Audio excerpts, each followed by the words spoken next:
I'd barely closed my laptop when the phone rang at 11:58 p.m. Bright neon letters from the city skyline flickered across my mahogany desk, casting restless shadows on an unopened envelope stamped "Estate of Robert Miller." My heart slammed against my ribs. I hesitated, thumb hovering over the green bar. Reluctantly, I slid the call into speaker mode. "Grace, it's Agent Stephen Clerk," a calm voice said. "I need you to review a revised section of your father's will."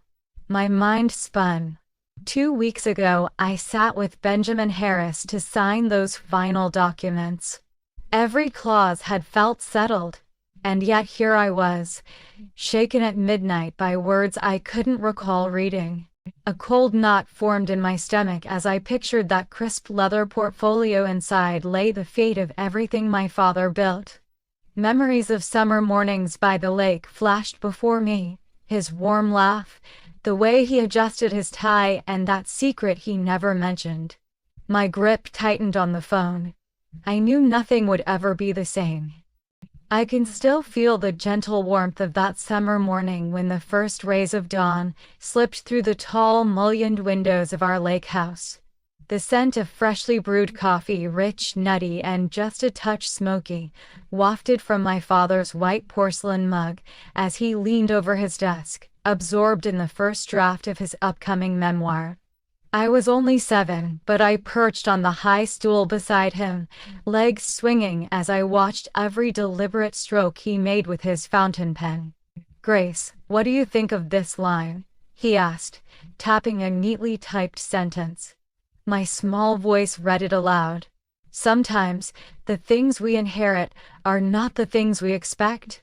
He smiled, that soft, reassuring curve of his lips, and ruffled my hair. "You have a good ear," he said. In that moment, I discovered that my words could carry weight, that my voice could matter. The spark he ignited in me that morning would burn bright for the rest of my life. My sister Charlotte, 2 years older, lingered in the doorway, arms folded as she waited for her turn. She was always my fiercest rival, first in every spelling bee, first for every praise from our parents. Yet when Dad looked up and said, "Charlotte, would you like to share your thoughts?" she crossed the room and wrapped me in a hug. "You did great, little sis," she whispered. Those words, so rare and unexpected, meant more to me than any gold star. Across the room, Ethan, my oldest brother at 16, was bent over his laptop, balancing spreadsheets for the Miller Scholars Program, our family's scholarship fund. Each year, Dad set aside $50,000 to award to underprivileged students with exceptional promise. I watched Ethan's fingers fly over the keys as he ran final calculations, pausing only to snap a photo of Dad's triumphant grin. His camera, an old Polaroid, clicked in rhythm with our laughter. At my feet, Noah, just 5 years old, skittered across the hardwood floor, clutching a small sketch pad. He beamed up at me, his curls bouncing, and proudly thrust forward a crayon drawing of our family on the dock. "Look, Grace, it's us," he declared. I knelt down to examine the colorful scroll, tracing each line with my finger. "It's perfect," I told him. His grin stretched ear to ear. Weekends at the lake followed a sacred routine. We loaded our mountain bikes onto the back of Dad's old truck at 7:30 sharp, then pedaled down the narrow pine-lined lane toward the dock. The sunrise painted the sky in soft pinks and golds, and the lake lay still, mirror-flecked. We passed Dad's Polaroid back and forth, watching each square develop into a faded but I'll never forget the time Charlotte lobbed a freshly printed photo into the air, a tiny rectangle suspended briefly before landing with the gentlest plop on the water's surface, sending concentric ripples outward. After breakfast, we sought shelter in the family library, its walls lined with oak shelves overflowing with leather-bound volumes. Dad would extract an old, glass-fronted cabinet and open it with a ceremonial creak. Inside sat our family ledger, a weighty journal recording everything from our financial ledgers to unsent letters. He'd flip to the final page, finger tracing the elegant script that read Project Aurora. For the worthy, his eyes would grow distant, and he'd close the book with a soft thud. "One day you'll understand," he'd say, and tuck it back behind the glass. As I grew older, I departed that peaceful refuge for college, pursuing a degree in creative writing at a small liberal arts university. Yet every milestone, every published poem, every acceptance letter was met with a phone call from Dad. He'd offer thoughtful feedback, then slip in a modest $5,000 encouragement fund, as he called it. I knew he was proud, even when Charlotte was busy building her finance career, or Ethan was on the phone negotiating an extension for the scholarship's next applicant. Noah's artistic talents blossomed too. His childhood sketches evolved into impressionistic landscapes that he sent me back in care packages. On midsummer evenings when I returned home, we'd all gather on the dock as fireflies flickered overhead. Dad would hand me a new leather-bound journal, always blank, and say, "Grace, your stories deserve their own home." I felt in those moments as though I could conquer the world. But beneath those joyful memories lay a thread of mystery, Project Aurora. Whenever I asked about it, Dad only smiled and said, "All in due time, kiddo." His refusal to elaborate only deepened my curiosity.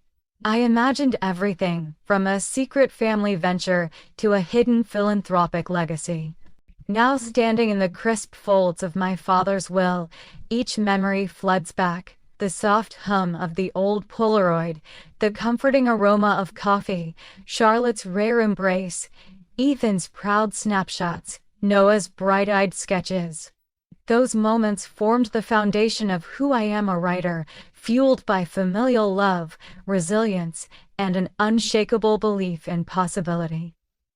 Even as I prepared to peel back the layers of Dad's final testament, I cling to the warmth of our shared past. The echoes of laughter around the breakfast table, the quiet hush of the library, the gentle admonition that something extraordinary awaited me.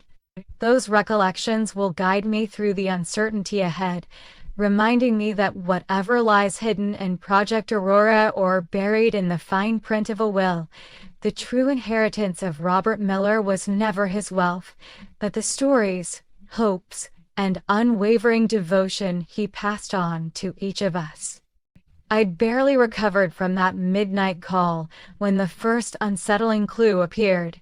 It was a late afternoon in early May, and I was sifting through Dad's estate documents in Benjamin Harris's office, an austere, glass-walled suite overlooking the city skyline.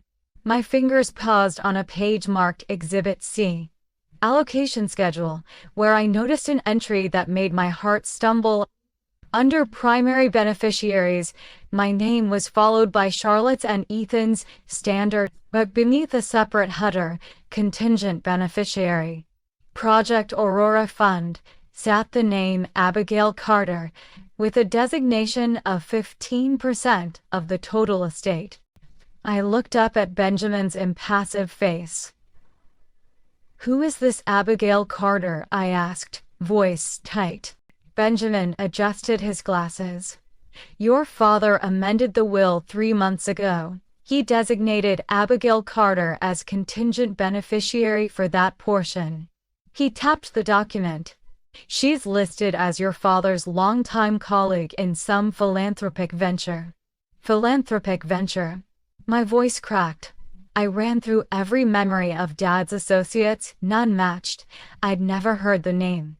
Back in my apartment that evening, I replayed the discovery over and over. I opened my laptop and stared at the email chain I'd found hidden in Dad's archived messages. Subject line, Project Aurora, confidential update. The first message, dated March 2nd, contained only an attachment, a PDF labeled Aurora Terms _V2. My pulse quickened. What was this project, and why was Abigail Carter involved? I clicked open the PDF, revealing a series of bullet points outlining an initiative to seed a new tech incubator in underprivileged communities, funded initially with $250,000, 0 cents of Miller family money. The legal language was dense, but the purpose was clear: establish a nonprofit accelerator. At the bottom, a handwritten note read, "Grace to lead when ready." I sank onto the couch. Lead? I'd never been briefed. The project was confidential, so confidential that neither Charlotte nor Ethan had any idea. The realization hit me like a wave. Dad had trusted me with the legacy of Project Aurora, but he'd hidden every trace of it from my siblings. It wasn't just an inheritance, it was a mission. Over the next few days, I covertly combed through Dad's office archives, now housed in a rented storage unit. Under a stack of unassuming manila folders labeled Corporate Minutes, I found one marked Aurora Meeting, Feb 14. Inside were transcripts of conference calls between Dad and a woman identified only as AC. Initials matching Abigail Carter. The transcript documented strategic planning. Channel $500,000, 0 cents, over 5 years into startup scholarships, mentorship programs, and seed capital. A few lines farther, Dad had written margin notes in his neat script. GC must be apprised before Alex Morgan review. GC, my enlisted. Our family's cybersecurity consultant. Why had he been enlisted before me? My mind spun with questions as I dialed Alex's number. He picked up on the second ring. Grace, you hear from you in weeks. Cherish about Project Aurora. Dad listed you as consultant. Result doesn't really. He didn't tell Charlotte or Ethan, said it was your future domain. Why? I pressed. They wrote it was your guardian initiative. He trusted you to carry it forward. He always believed in your vision. Alex's words felt like both comfort and burden. That night I lay awake thinking about my father's faith in me and his secrecy. If he intended me to helm Aurora, why had he concealed it until after his death? And why assign 15% of the estate to Abigail Carter, effectively sidelining my siblings if they couldn't or wouldn't fulfill Aurora's terms? As dawn broke, I made my way to the law library downtown. I needed to understand the legal mechanics. Poring over nonprofit statutes, I realized that a contingent bequest of this kind meant Aurora's fund could only activate if the named beneficiary Abigail fulfilled certain project milestones within 1 year of probate. If she failed, the 15% would default back into general estate pool, divided among primary heirs. In other words, this wasn't purely philanthropic, it was a strategic pressure point. With this new clarity, I confronted Benjamin Harris again. What are Abigail's obligations under the will? Benjamin sighed. She must register the nonprofit within 90 days of probate, raise at least $100,000, 0 cents in matching funds, and submit a 5-year operational plan. After that, she's responsible for administering the initial payouts. He folded his hands.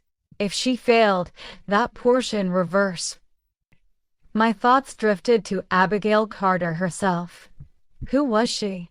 I scoured LinkedIn and corporate filings, discovering she'd once been a senior program officer at a major foundation, known for launching youth leadership initiatives. That fit Dad's vision, but why exclude family? And what part had Charlotte played? The next morning, I arranged a meeting with Charlotte under the guise of sibling solidarity. We met at a neutral cafe with caramel lattes and croissants, where I gently asked, "Charlotte, did Dad ever mention Project Aurora to you?" Her expression went tight, eyes darting. After a breathless pause, she shook her head. I don't know what you're talking about, Grace. Her denial stung. I pressed on. Do you know Abigail Carter? Her fork stilled midair. I've heard Dad's legal counsel mention her name, something to do with the will, but I never met her. She stared into her latte, swirling the foam. I assumed it was one of Dad's acquaintances. Isn't it a good thing he's setting up a charity? I wanted to believe her, but the tension between us crackled. Charlotte knew more than she'd admit. She'd sworn us to secrecy about this fund when Dad revised the will. I sensed I was on the brink of a family schism far deeper than inheritance. The first true sign of trouble wasn't the midnight call, discovering my father's unwavering confidence in me and realizing how little control I'd had over my own legacy. As I left the cafe, the late spring sun felt suddenly harsh. I tucked the will's exhibit back into my bag. Ahead lay decisions that would define not just who inherited what, but who we'd become in our father's name, and I knew with a vaulting certainty that I couldn't let Abigail Carter or my own sister steer the fate of Project Aurora without fighting for my right to fulfill our father's vision. When I walked into Benjamin Harris's office on that gray Friday morning, I already sensed the year had shifted. The storm outside pounded the city in relentless sheets, but inside, the polished glass conference room felt colder than any downpour. Benjamin sat behind the mahogany table, stacks of papers and manila folders fanned out before him. His usual calm expression was gone, replaced by the subtle tightening at his jaw. "I've uncovered something you need to see," he said without preamble. I slid into the chair opposite him, heart thudding. Benjamin tapped a folder labeled Exhibit G, Amendments and Codicils, and flipped it open. There, in my father's precise handwriting, was my signature. Literal signed Grace Miller in flowing script beneath a codicil dated 6 weeks before he died. I stared at it. "I didn't sign this," I whispered. Benjamin nodded. "Neither did any of your siblings, but this signature is authenticated." My blood turned to ice. "What does it say?" He cleared his throat. "That as of April 14th, your share of the estate, formerly 40%, is reduced to 10%. That 30% is reallocated to Abigail Carter, contingent upon her fulfilling certain Project Aurora obligations."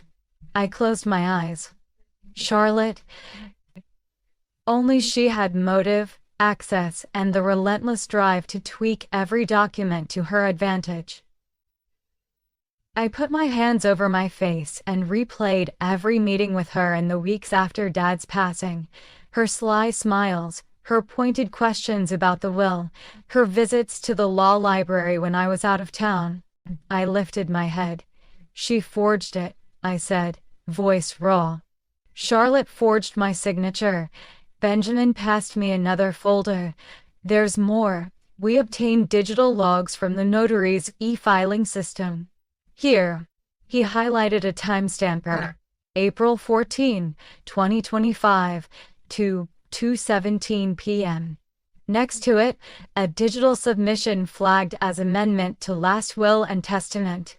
I swallowed. "That was our anniversary dinner," I said, choking on the marrow of Charlotte to toasting to family unity. I'd assumed she meant it. I'd never imagined her betraying me so thoroughly. Benjamin continued.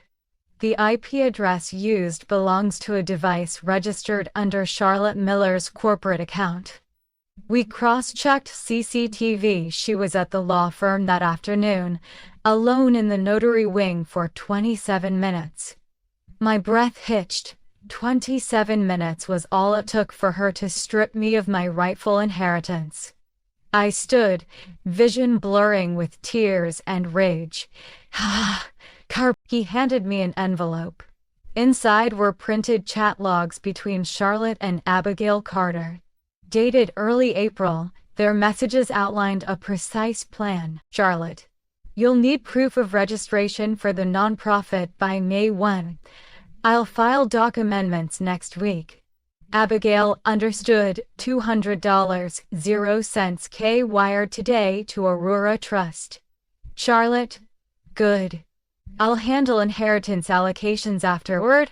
My knees threatened to buckle. Charlotte had orchestrated the entire scheme, wired $200,000, 0 cents from the family escrow to a shell account called Aurora Trust, then quietly amended the will to ensure that Abigail received a full 30% of Dad's estate once she fulfilled her obligations.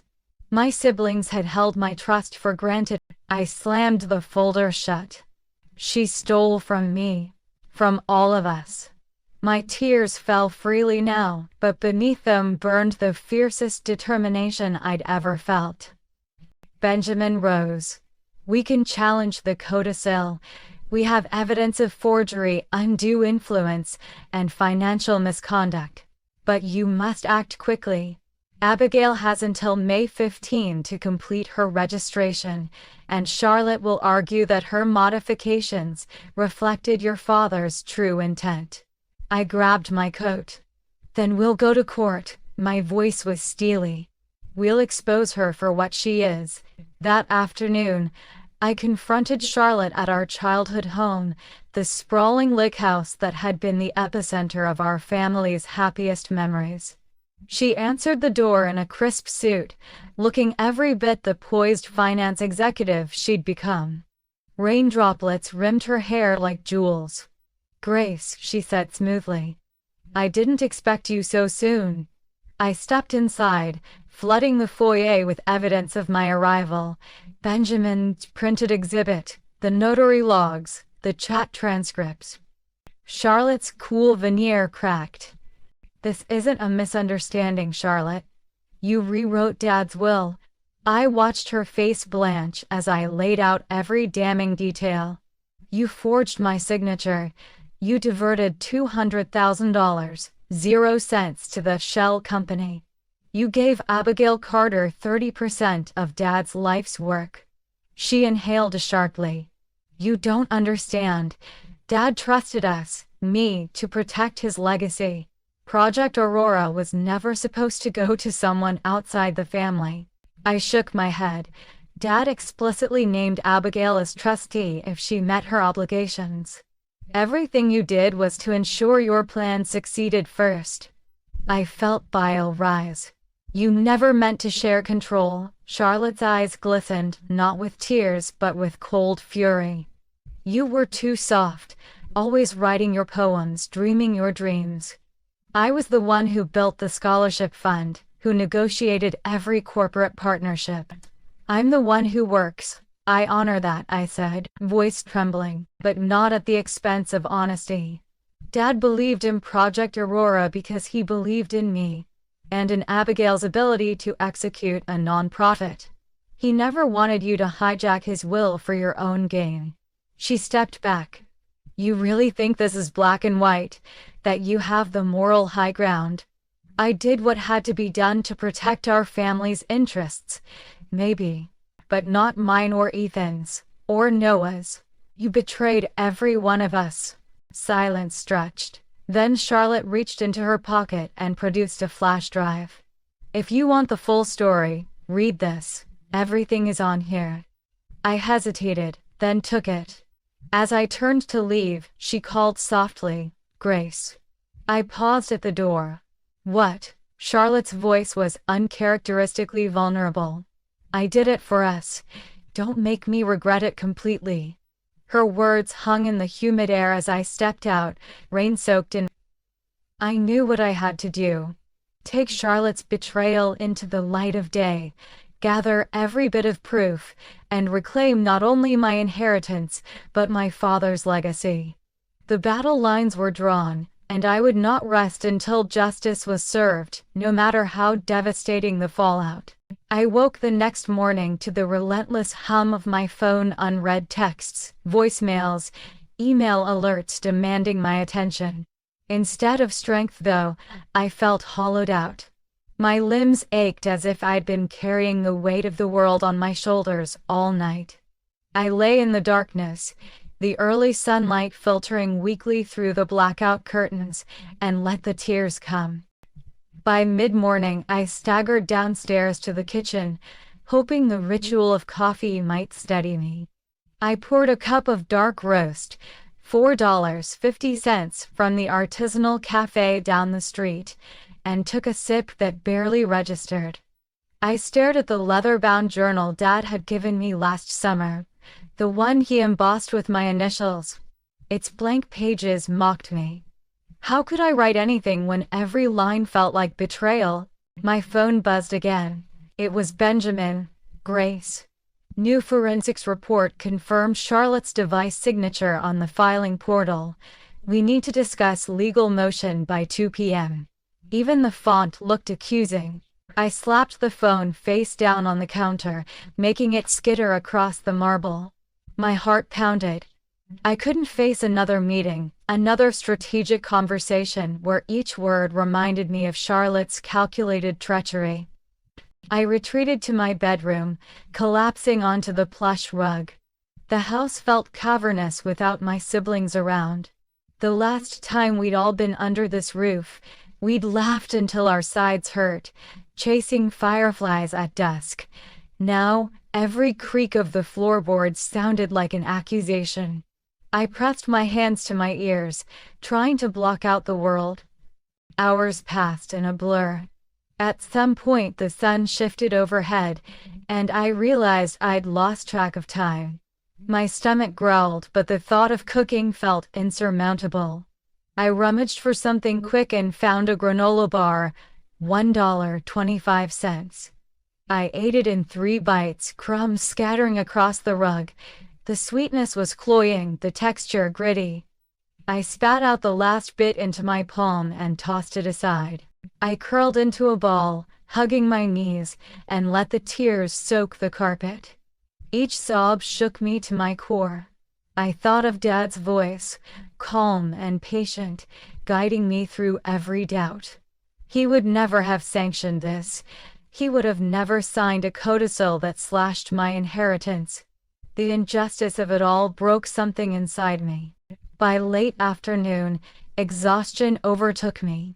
I slipped into a half-sleep, drifting between dreams of water of that same quiet lake at dawn, where we once rode bicycles. In my dream, the ripples turned into waves that swallowed me, pulling me under. I thrashed awake, drenched in sweat, my chest tight with panic. I reached for my phone again. This time I answered Benjamin's call. "Grace, are you?" His voice trailed off. "I'm fine," I lied, my voice cracking on the words. The lie felt like a last defense. "What's next?" Benjamin cleared his throat. "I'm filing the motion to contest the codicil this afternoon. We'll need your affidavit and any witnesses you can muster. Also, counsel suggests you might want support. Have you considered speaking to a therapist or counselor? This is a lot." I stared at the screen. Talk therapy felt out of reach. My schedule, my pride, the cost of $150, 0 cents per session. But I could feel the edges of a breakdown forming. "I'll think about it," I managed, forcing calm. When I hung up, the silence was unbearable. I grabbed my car keys, the leather fob cool in my hand, and drove aimlessly. The dashboard clock read 5:47 p.m. Tears blurred my vision as I navigated city streets, until I ended up at the lakeside park Dad loved. I parked and walked to the water's edge, boots crunching gravel. Over the next hour, I alternated between crying and staring blankly at the rippling surface. I remembered when I caught my first fish with Dad. He'd let me keep it for one precious minute before sliding it back into the water. "Life's about knowing when to hold on and when to let go," he had said. Now I wasn't sure how to do either. A jogger passed, offering a sympathetic nod. I turned away so they wouldn't see me unraveling. The cool breeze that once felt refreshing now seemed to cut straight to my bones. I sank to a bench and wrapped my arms around myself, as if my body could protect what remained of my spirit. The sun dipped lower, casting the lake in molten gold. I closed my eyes and tried to breathe evenly, counting to 4 as I inhaled, holding for 4, releasing for 4. The method Dad had taught me when I first struggled with stage fright during a middle school recitation.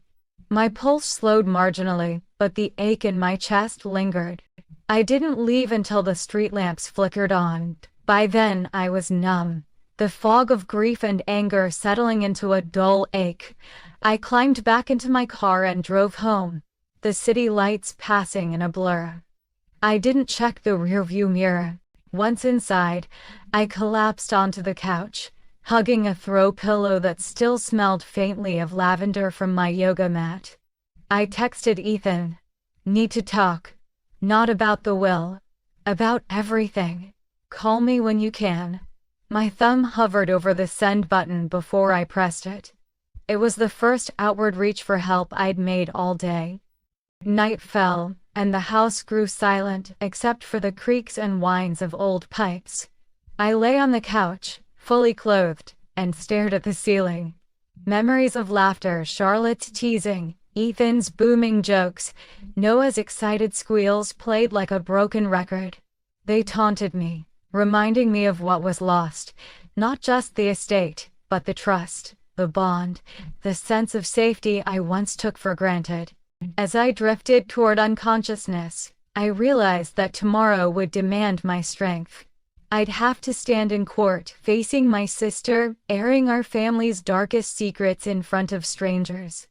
The thought tightened my throat, but beneath the fear and betrayal, a small ember of resolve glowed. I would rise, even if I had to crawl, because Dad had believed in me and because the fight for Project Aurora and for my own legacy was far from over. I woke the next morning feeling fragile as wet tissue paper. My body ached from restless sleep. My mind churned with questions. Yet somewhere between the pale light of dawn and the hum of my apartment heating up, a spark of determination flickered to life. I had to keep moving if only to prove to myself I hadn't completely fallen apart. At 8:15 a.m. I shoved yesterday's granola crumbs off my desk and booted up my laptop. The first email in my inbox wasn't from Benjamin Harris, as I'd half hoped it was from Rachel Bennett, my father's former legal associate. Her subject line read, "Potential evidence, confidential." I gulped and clicked it open. Inside was a single PDF attachment, labeled RB_documents_April 2025 ppf. My pulse spiked. I downloaded it and scanned the first page, a sworn affidavit from Laura Taylor, documenting her recollection of an overheard conversation between Charlotte and Abigail Carter in February. According to Laura, Charlotte had said, "Once that amendment is filed, Grace won't know what hit her." The words hit me like a punch to the gut, blunt confirmation of Charlotte's intent. Rachel's email continued, "Grace, I am sending this under attorney-client privilege. I believe Laura's affidavit can be critical to contesting the codicil. Let me know if you'd like me to testify. Rachel." I stared at the message, absorbing a mix of relief and anxiety. Finally, I had a concrete witness. A direct link tying Charlotte to the forgery plot. I composed a quick reply. "Thank you, Rachel. Please stand by for next steps. We'll use this." Hitting send felt like clicking the ignition on a stalled engine. The motion alone set the wheels turning. Shortly after, I dialed Agent Stephen Clark, hoping his IRS background could reveal financial irregularities tied to Charlotte's machinations. His greeting was measured, professional. "Grace, how can I help? I need your expertise on the $200,000 0 cents transfer Charlotte orchestrated to Aurora Trust," I said as calmly as I could manage. "I suspect it's part of the will tampering scheme." There was a pause. I flagged that transfer myself. It originated from the Miller family escrow account, routed through a shell entity in Delaware before landing in Aurora Trust's operations fund. That's textbook layering designed to obscure the source. His tone held the faintest note of admiration for the scheme's sophistication, which made my blood boil. I can draft a report showing the transaction flow. It'll be crucial for your case. Thank you, I whispered. Please send it to Benjamin's office by end of day. Consider it done, he replied, and the line went dead. Already I could picture Benjamin's satisfied nod when he saw evidence of Charlotte's financial deceit laid bare. By 11:30 I was in a downtown cafe with Emily Davis, my steadfast friend and former paralegal colleague. Over 2 almond milk lattes and spinach feta croissants, I laid out the latest development. Laura's affidavit, the shell game transaction report, and the email chain between Charlotte and Abigail. Emily's eyes narrowed thoughtfully. Grace, this is solid, but you need to shore up the narrative of undue influence, proof that Charlotte manipulated Dad emotionally beyond just forging documents. She tapped her pen against her notebook. Did Dad ever confide in you about Charlotte's behavior during his final weeks? My chest tightened. Weeks before his death, Dad had grown quiet around Charlotte, distant instead of his usual jovial self. I had assumed it was grief. Now I saw the outline of something darker, Charlotte pushing Dad to finalize amendments while he was frail. I do have a voicemail, I said, pulling out my phone. He left it for me on April 10th. I played the message. His voice, weak but unmistakably his, said, Grace, it's Dad. I feel pressure to finalize some documents. Charlotte means well, but I'm not sure I understand all the legal jargon. Can you come by tomorrow? I miss you. My throat tightened.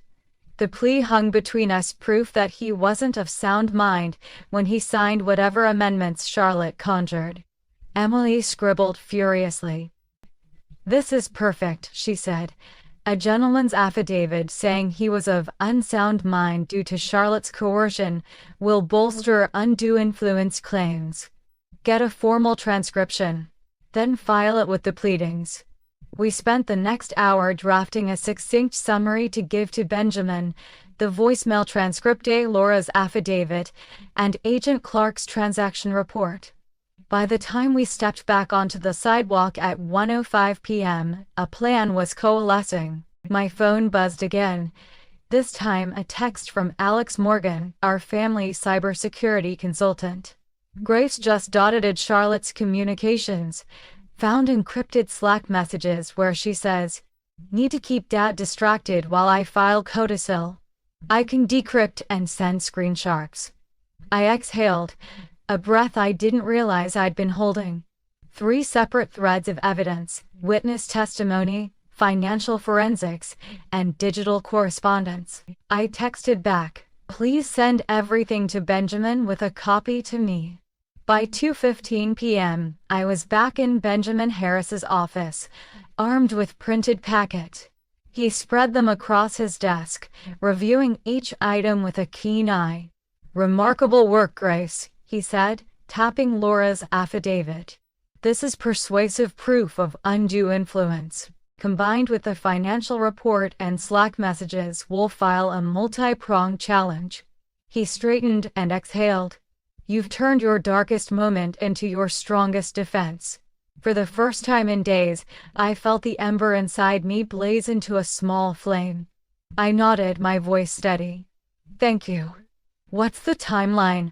Benjamin outlined next steps. "File the motion to invalidate the codicil by end-of-week schedule. Laura's deposition subpoena, the financial records, and Slack logs. Draft an emergency injunction to freeze the Aurora Trust funds pending litigation." As I left his office at 4 p.m., I felt a surge of purpose. The gears were in motion, the evidence was irrefutable. My father's final wishes, both the charitable Project Aurora and my rightful inheritance, were within reach. Driving home, I passed the lakeside park. The peaceful water, once a source of solace, now mirrored my reflection, no longer a broken shell but a woman reclaimed by her own resolve. The pain of betrayal still throbbed in my chest, but I'd found a spark of recovery that refused to be extinguished. The battle ahead would be fierce, but I was no longer alone or paralyzed by grief. I had an arsenal of truth, and I was ready to fight for my legacy. I walked into the courthouse at 9:15 Artemis, the marble steps gleaming beneath a pale spring sun. My heart hammered, but my stride was steady. Today was the hearing on our emergency motion to freeze the Aurora Trust assets and invalidate the forged codicil. If we won, Abigail Carter's claim to 30% of Dad's estate would evaporate and Charlotte's sabotage would be laid bare. The courtroom buzzed with muted activity, clerks arranging folders, attorneys conferring in hushed tones, and Abigail Carter seated at the defense table, poised in a tailored navy suit. She looked calm, perhaps too calm, but I didn't flinch. I took a seat beside Benjamin Harris, who offered a reassuring nod. Judge Ellis entered at 9:30. After opening formalities, Benjamin stood first. Your Honor, we move for a preliminary injunction to freeze the Aurora Trust assets, pending full adjudication of the alleged codicils and validity on grounds of forgery and undue influence. He laid out the three pillars of our case: Laura Taylor's affidavit of overheard intent, Agent Clark's forensic tracing of Charlotte's $200,000 0 cents layering scheme, and Alex Morgan's decrypted Slack messages confirming Charlotte's coercion of our father.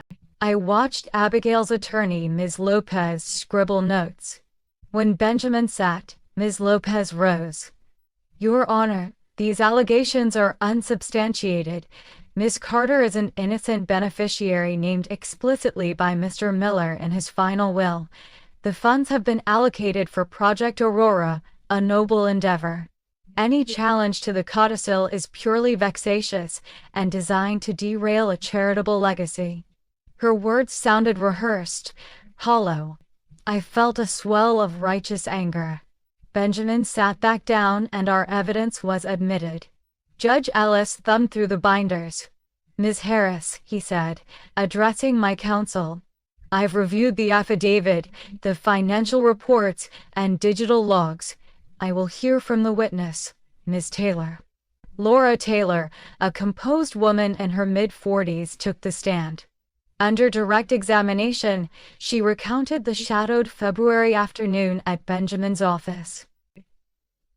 I heard Miss Miller, Charlotte say into her phone, once I file the amendment, Grace won't know until it's too late. I recognized her voice because she'd visited that office before. She identified Charlotte in court. I saw Abigail shift in her seat, brow furrowed. On cross-examination, Ms. Lopez probed. Ms. Taylor, how certain are you of the date you heard this conversation? Laura hesitated briefly, then replied, I logged it immediately, the same day. I've kept a time-stamped journal. The judge nodded, impressed by her record-keeping. Next, Agent Stephen Clark stepped up. He presented flowcharts mapping the $200,000 0 cents from our family escrow through a Delaware shell and into Aurora Trust. Your Honor, these transactions exhibit classic layering to conceal the true source: Miller family funds diverted without decedent's informed consent. He pointed to metadata, showing the transfer instruction originated from Charlotte's corporate network. Abigail's face paled, and she glanced at Charlotte, who looked uncharacteristically tense. Under cross, Ms. Lopez asked, Agent Clark, is it illegal for a beneficiary to fund a nonprofit named in a will? He replied evenly, not inherently. But here the transfer occurred before the will's probate, and without notice to all heirs, violating fiduciary duties of the estate executor. The judge took notes. Finally, Alex Morgan, our cybersecurity consultant, was sworn in. His testimony was pivotal. He explained how Charlotte used encrypted Slack channels to coordinate with Abigail. On April 12, 2025, Ms. Miller messaged, "Ensure Dad stays focused on financial summaries, no time for will changes," as a distraction tactic. 2 days later, the forged codicil was filed. He displayed decrypted screenshots on a monitor.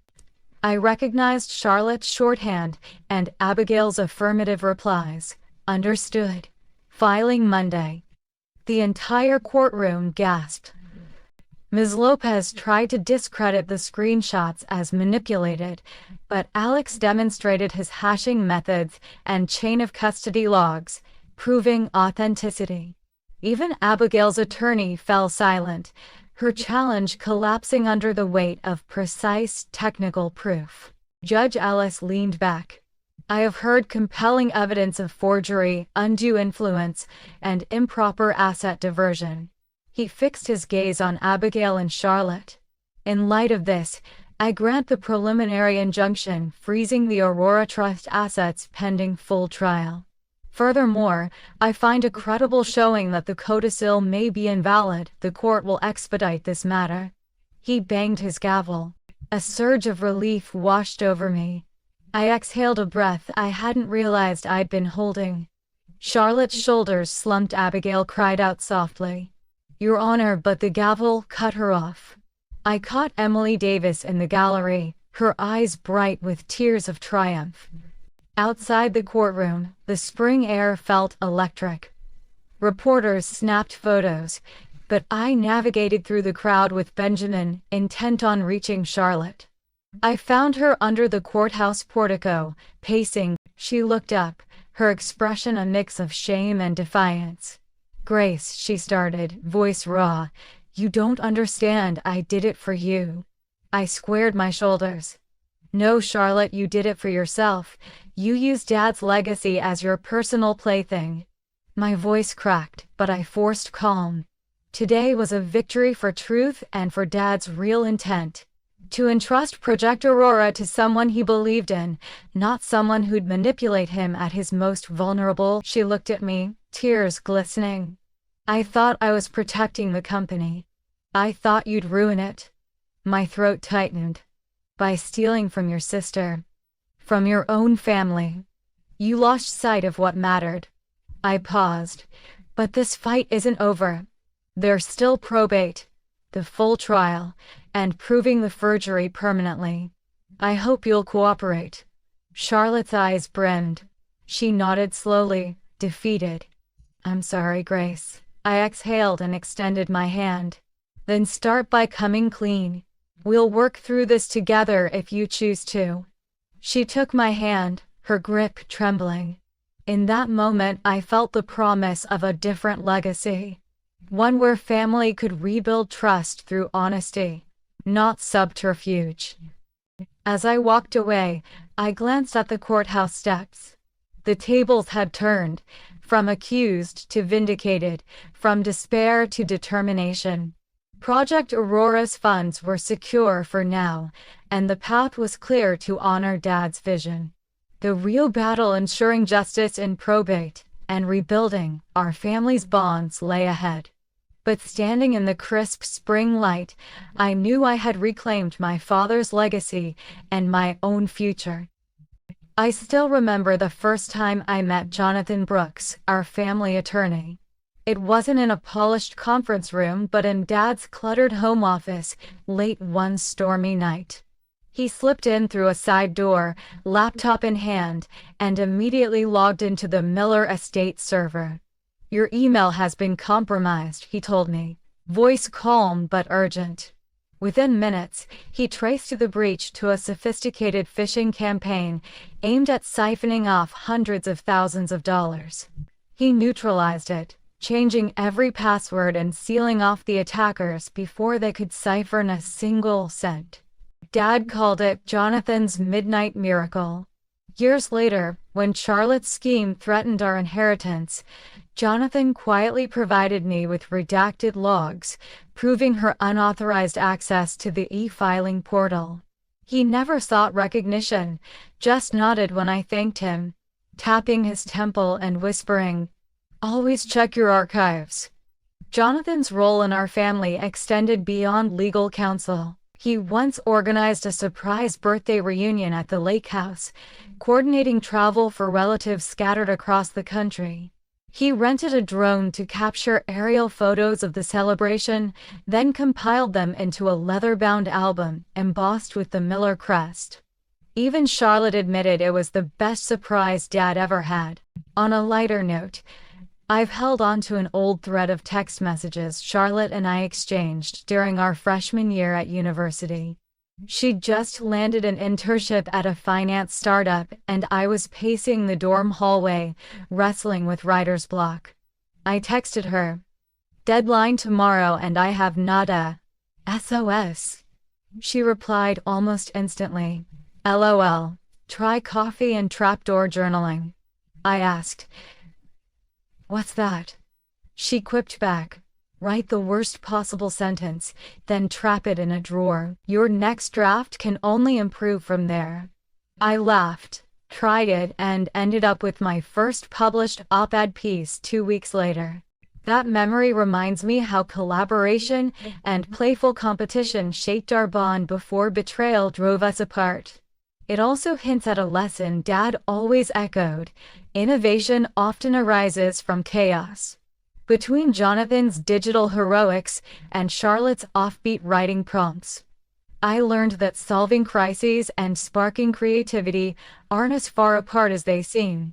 Those moments, Jonathan's silent vigil over our family's security, and Charlotte's cheeky academic hacks, became part of my arsenal when I faced courtroom battles.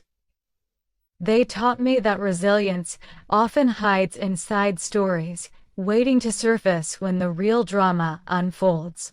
I watched from my seat in the gallery as Charlotte took the stand in the civil trial, each step echoing on the polished courtroom floor.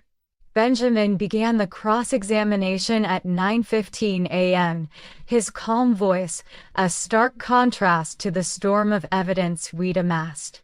He presented the notary logs, the digital forensics tracing each forged signature back to Charlotte's corporate account, and recited the $200,000, 0 cents transfer scheme. Abigail Carter's oath that she'd been misled hung in the air. Under oath, Charlotte faltered. Her voice cracked as she tried to deny involvement, but the encrypted Slack logs flashed on the courtroom monitors, her own threats to disappear any obstacles laid bare. The hush was palpable when Judge Ellis reviewed the exhibits. His gavel struck wood, punctuating his verdict. "I find in favor of the plaintiff regarding the codicil's invalidity. The amendments executed April 14, 2025, are hereby void." Relief washed over me, but there was no triumph in Charlotte's tearful eyes. Over the following days, the court ordered her to pay $250,000, 0 cents in restitution for estate funds improperly diverted, plus $75,000, 0 cents in legal fees. Eviction proceedings were initiated against her at the family lake house, still co-owned, and she packed her bags in silence, carrying only a duffel and stacks of courthouse documents. When I saw her later, ambition's gleam was replaced by hollow regret. News outlets dubbed it the Miller Air Scandal. Tabloids splashed photos of her tearful exit, but I paid no mind to the spectacle. Instead, I focused on reclaiming our father's legacy. With the codicil struck down, the 15% previously slated to Abigail Carter reverted to the primary estate. The trustee resigned, and we transferred the funds into the Miller Foundation, our new nonprofit incubator. In the weeks that followed, I devoted myself to restructuring the foundation's board and bylaws. I appointed a diverse council of mentors, scholars, and technologists committed to ethical innovation. Each board member signed an oath to uphold transparency and accountability, ensuring no future trustee could manipulate funds for personal gain. We also reached out to Abigail Carter, offering her a chance to rectify her role in the foundation's early phase. She declined at first, but months later, I received a handwritten letter expressing remorse. "I see now the gravity of my choices. If you ever believe I could serve the cause with integrity, let me know." I filed her letter under compassion in our records, a testament to second chances.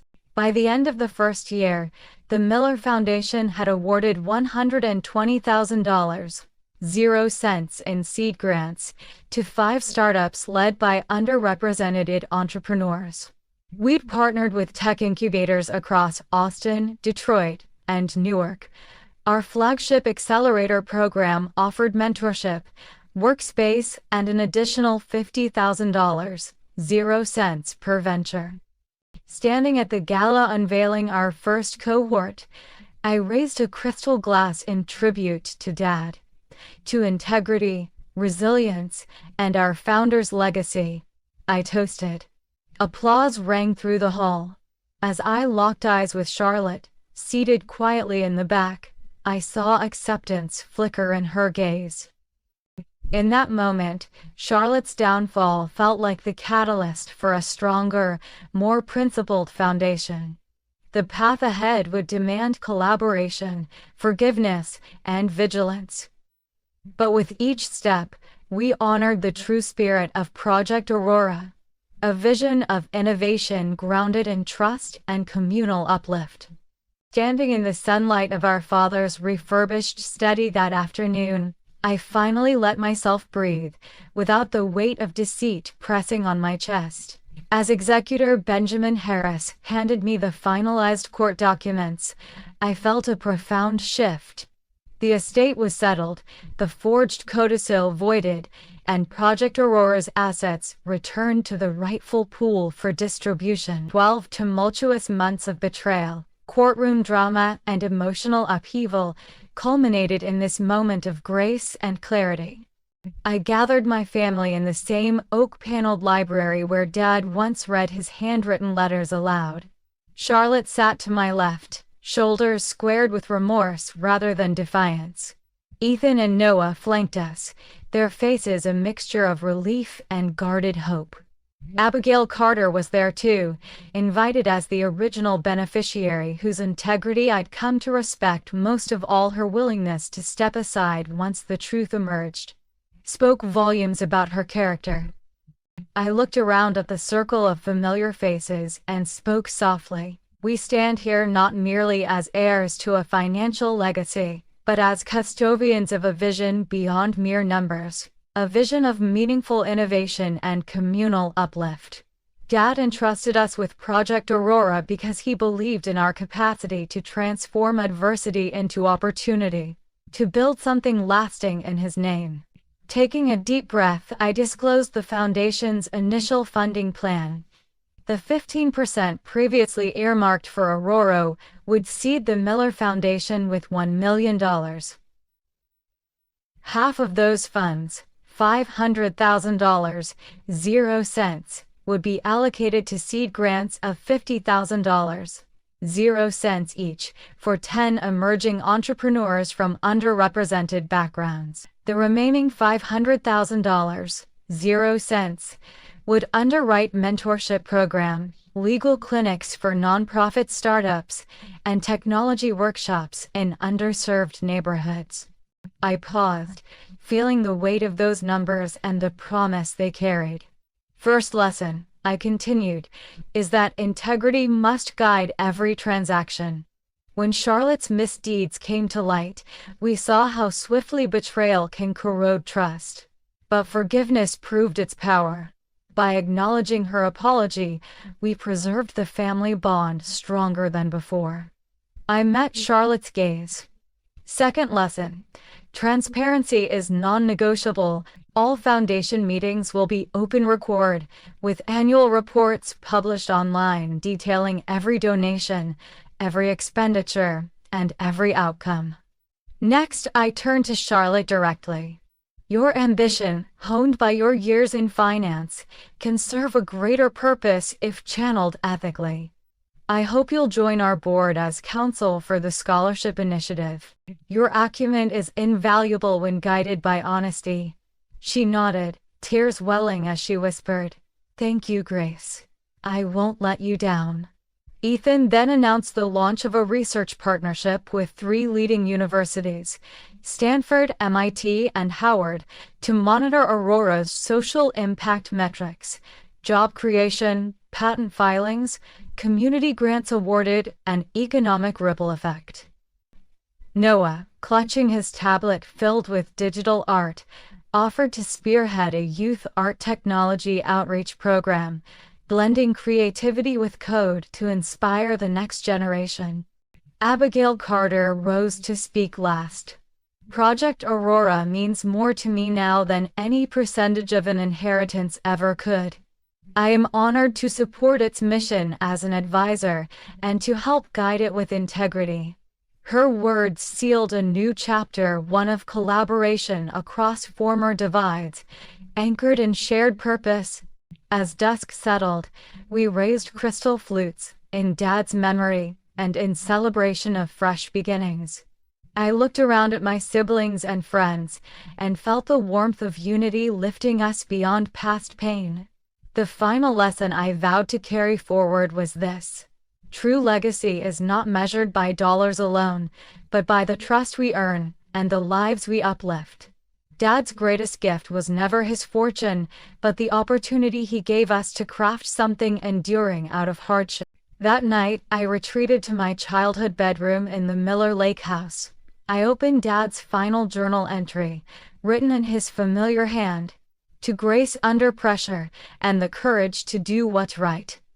I placed it next to my laptop and began composing the Foundation's inaugural mission statement, dedicating its first lines to integrity, resilience, and familial devotion. In the dim glow of the old desk lamp, I whispered into the silence, "Thank you, Dad. I will make you proud."